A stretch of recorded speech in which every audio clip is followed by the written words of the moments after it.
Welcome to the Esoerotic Dark Feminine Magic podcast. My name is Crimson, creatrix of Esoeroticism, and I help mystically minded folks awaken their dark feminine magic. Welcome to the portal of enchantment. Hello, it is Crimson, and I am coming at you from the beach.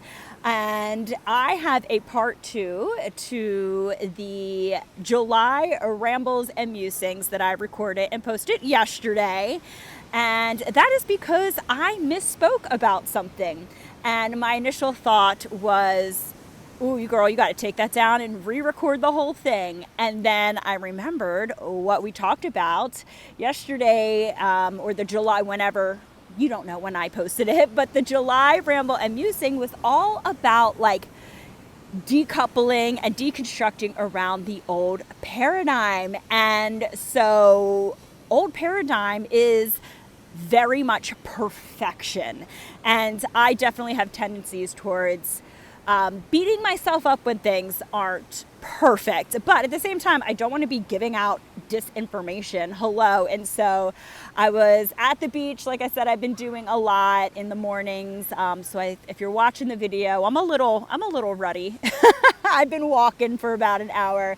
So I'm just taking a seat and recording this really quick, and hopefully if it's posted, if you're listening to this, I decided that the background noise wasn't too bad. So enjoy those ocean waves. What I misspoke about yesterday, I had said unequivocally that your girl is not an authority at human design, and I definitely definitely affirms that by making a mistake. I had said that in human design there's like this, I don't know if it's the prophecy or if it's not called a prophecy. I'm going to say it's a prophecy, where we are switching from what they call the cross of planning into the cross of the sleeping phoenix. And I had said that these crosses change every 4,000 years.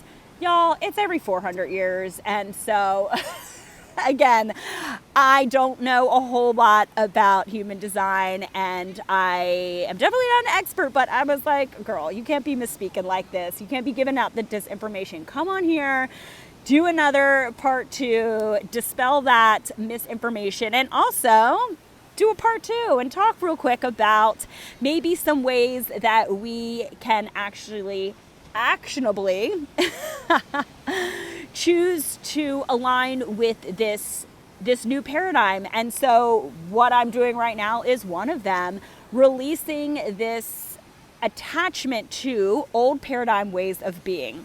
And so I had said in the previous ramble that one way that I'm doing that is coming to the beach in the morning, really trying to deconstruct this idea that my workday has to be 9 to 5, and instead saying that, you know what, I really like to have the mornings for myself. I love to go for a beach walk. And yeah, guess what? I have a bunch of work to do. I have a bunch of astrology readings, some writings. I have manuals put together for our Esoerotic certifications, but ain't no reason why I can't do it in the evening. In fact, I love working in the evening. I love lighting some incense, making some tea, maybe some wine if I'm feeling spicy, and working till like 10, 11 at night. And so, yeah, deconstructing this idea of, okay, what my work hours need to look like. Also, resisting these ideas that are very old paradigm, like perfection, because new paradigm is way more into authenticity over polished perfection. And you're probably feeling that already. And maybe, I always attribute that to AI. The fact that we can polish and perfect everything through AI and through the robots, that now it's like, we don't want that. We crave humanity. And so, yeah, so let me ask you that. What is one way that you can, when you sense yourself falling into more old paradigm ways of being that feel a little toxic, because maybe you need to have more perfection. I don't know. This is going to be individual to everyone. But how can you challenge that? And even if it's uncomfortable, show up in a different way. So that's one way.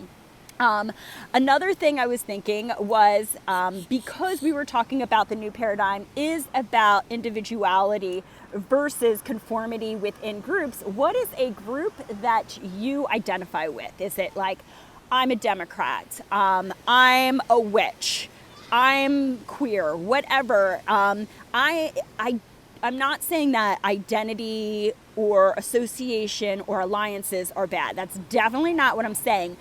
But having individuality within groups is going to be the new paradigm. And so, can you think of maybe if it's something dogmatic like religion, or if it is something a bit more values driven like politics, can you think about, okay, what is this group that I identify with, but how am I individual within it? And maybe what are some of their general core tenets that I disagree with? That's a really good way to start finding personal identity within, communities and groups that you enjoy being a part of.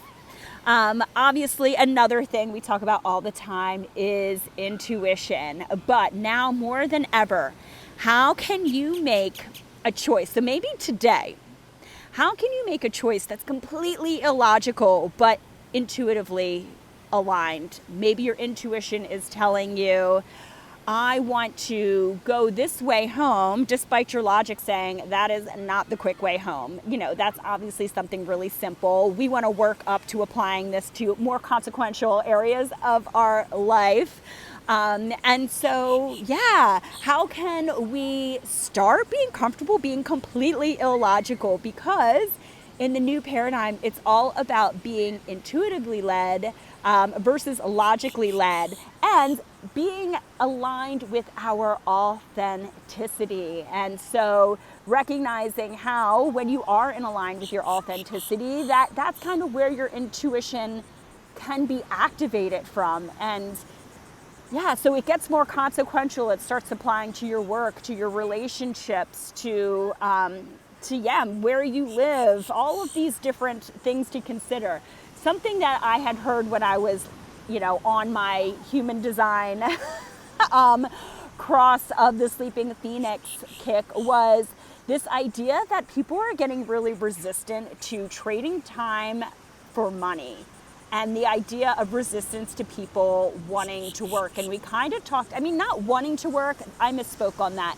More about the idea of what I spoke about yesterday or in the previous ramble, which was like, there used to just be this very accepted way of, I go to this job, I give them my 40 hours a week, I will get my pension, and that'll be that. And that's just what we do, and we don't question it.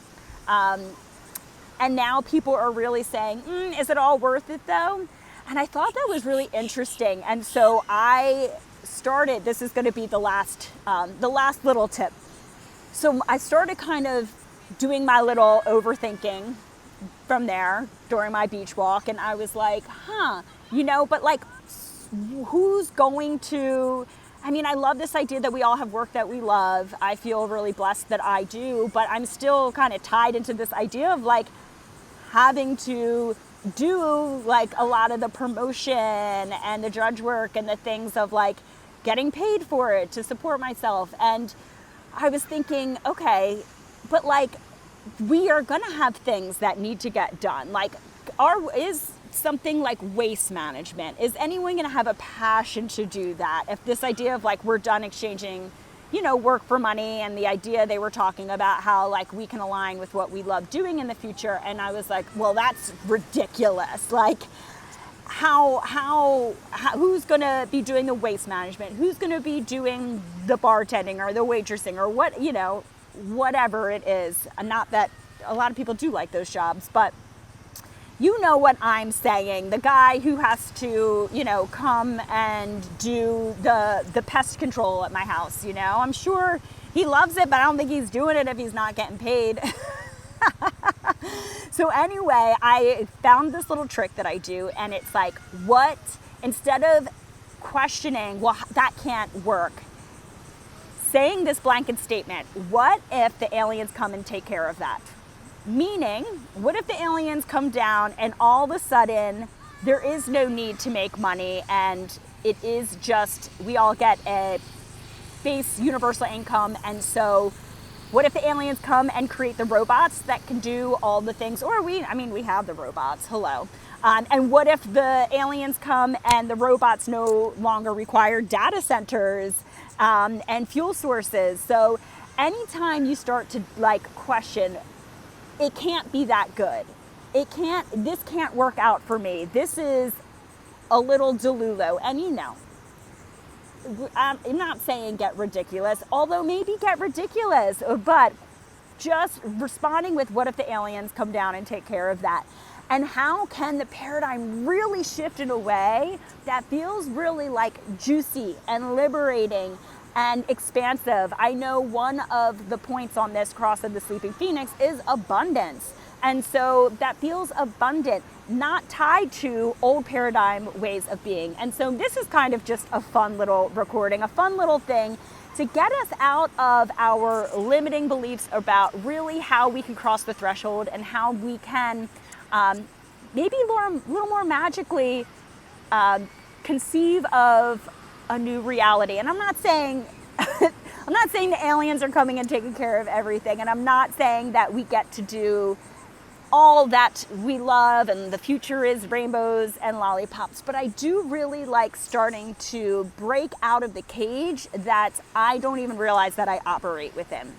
And so with that, wouldn't it be just amazing that the future, there is the aliens come and they take care of the healthcare and the fuel sources and the monotonous jobs, and the future is all about making art and dancing and connecting intimately with community and loved ones, or meeting people, having fun, enjoying life. Wouldn't that be amazing? So who's to say that can't happen? Anything's possible. So this is the way, I guess, that I channel ideas on the beach. I get a little more out there. So ooh, I'm sweating. So your girl's gonna go take a little dip in the water, and I hope that you enjoyed this mini ramble. And again, apologies for misspeaking. And I hope that you found this mini ramble supportive. See you next time. Thank you for joining. Follow me on Instagram at crimson.minx and visit esoerotic.com to learn to live more fully and unapologetically in your magnetic power, sensual pleasure, and unlimited creative potential.